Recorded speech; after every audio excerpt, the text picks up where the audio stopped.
Prior to measuring the skin folds, each site is carefully marked on the right side of the body using either bony landmarks on the trunk or midpoints between well-defined bones on the limbs.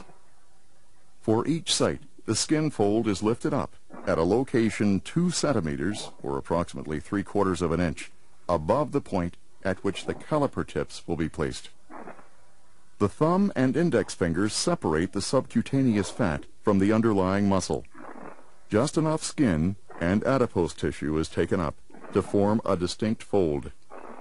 The jaws of the calipers are placed perpendicular to the length of the fold, while the technician continues to hold the skin fold. The actual measurement is read from the caliper dial 3 seconds after the caliper tips are applied to the skin, and the tension is released from the caliper handle. The skin fold thickness is measured in millimeters to the nearest tenth of a millimeter. On some individuals, it's not possible to separate the fat from the muscle tissue. When a distinct fold of skin and subcutaneous fat cannot be made with confidence, an appropriate note should be entered on the data recording form, and a measurement value should not be recorded.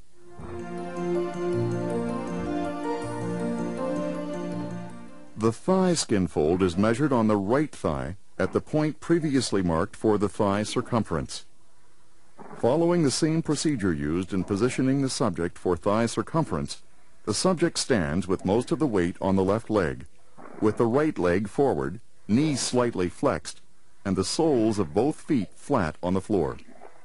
The skin fold is taken up in the midline of the thigh, with the measuring technician's fingers centered just above the mark. The tips of the caliper jaws are placed perpendicular to the length of the fold, 2 centimeters from the fingertips, and centered over the marked point.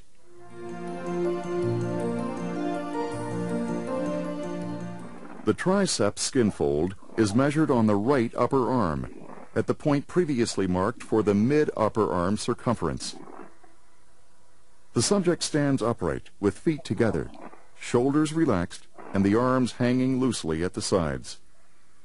The technician stands behind the subject and gently lifts the triceps skin fold, with fingertips centered just above the mark. The triceps skin fold is held parallel to the long axis of the upper arm.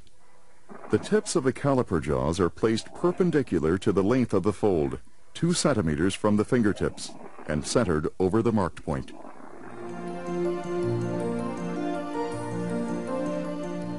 The subscapular skin fold is measured with the subject standing upright, shoulders relaxed, and arms hanging loosely at the sides. The technician stands behind and gently palpates the inferior angle of the right scapula, which is to say the lowermost tip of the triangular bone. A mark is made on the inferior angle of the scapula. The technician gently lifts a fold of skin and subcutaneous adipose tissue with the index finger directly above and medial to the mark at the inferior angle of the scapula, and with the thumb reaching toward the spine. The skin fold forms a line extending diagonally toward the right elbow. The jaws of the caliper are placed perpendicular to the length of the fold, 2 centimeters from the fingertips, with the tip of the top caliper jaw directly on the mark at the inferior angle of the scapula.